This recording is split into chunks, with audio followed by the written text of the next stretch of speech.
السلام علیکم ورحمۃ اللہ وبرکاتہ۔ میں ہوں آپ کا میزبان حافظ محمد جنید، اور آپ اس وقت دیکھ رہے ہیں میرا چینل اسلامک بیسک انفارمیشن۔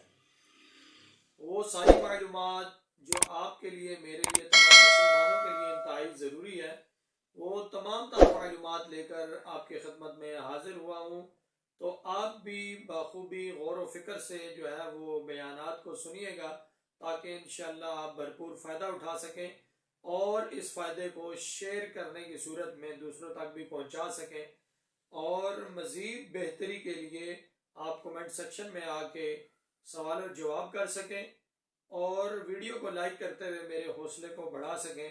اب چلتے ہیں اپنے آج کے مضمون کی طرف، جو کہ انتہائی ضروری ہے، اور وہ ہے رازداری کی سنتیں، یعنی کہ جو میاں بیوی کے درمیان کی خیر و برکت کی سنتیں ہیں، حکمتیں ہیں، ان کے بارے میں آج جو ہے وہ پڑھ لیتے ہیں اور جان لیتے ہیں۔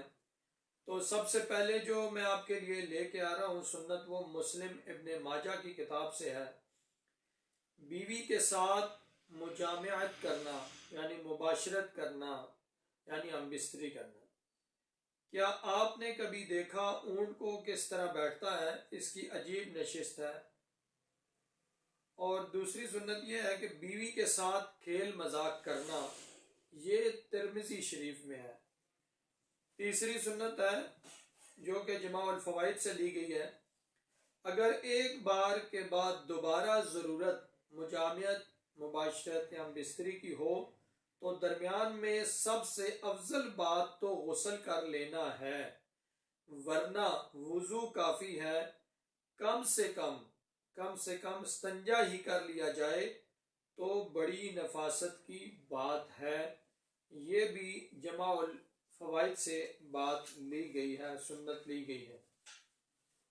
آگے چلتے ہیں جی چوتھی سنت کی طرف، جو کہ مشکات شریف کی کتاب سے لی گئی ہے، حدیث کی کتاب ہے، کہ ہر مرتبہ غسل کرنا افضل ہے، یعنی ایک مرتبہ مباشرت مجامعت یا بستری کی جائے، یا 2 مرتبہ کی جائے، یا 3 مرتبہ کی جائے، یا 4 مرتبہ کی جائے، تو ہر دفعہ میں غسل کرنا افضل ہے مباشرت کرنے کے بعد، اور آخر میں ایک غسل بھی کافی ہے، یعنی 1 مرتبہ، 2 مرتبہ، 3 مرتبہ، یا جتنی مرتبہ بھی ہم بستری کی جائے یا مجامعت یا مباشرت جس کو کہتے ہیں کی جائے، تو ان سب کے بعد 1 مرتبہ ہی غسل کر لینا کافی ہے، لیکن افضل آپ کو بتایا جا رہا ہے، یعنی کہ تقوی کی بات بتائی جا رہی ہے۔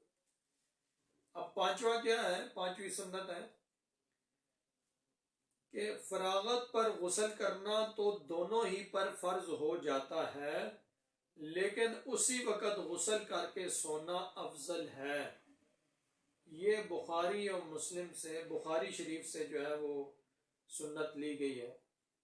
آگے مشکات شریف سے لی گئی ہے کہ غسل کو جی چاہے تو باوضو ہو کر سو جائے، اگر غسل نہ کرنے کو جی چاہے تو باوضو ہو کر ہی سو جائے، یہ بھی نہ ہو سکے تو استنجا کر کے سو جائے، اور اگر یہ بھی نہ ہو سکے تو تیمم کر کے سونا بھی حدیث شریف میں آیا ہے۔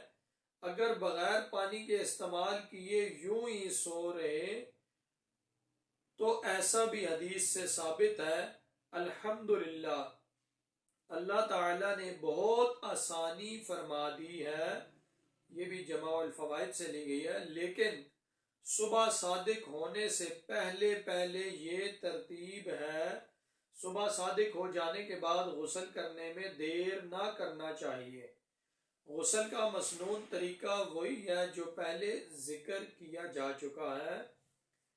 چھٹی سنت جماع الفوائد سے لی گئی ہے، غسل کر لینے کے بعد تولیہ سے بدن پہنچنا اور نہ پہنچنا دونوں حضور اکرم صلی اللہ علیہ وآلہ وسلم سے ثابت ہے، لہذا دونوں طریقے ہی مسنون ہوئے۔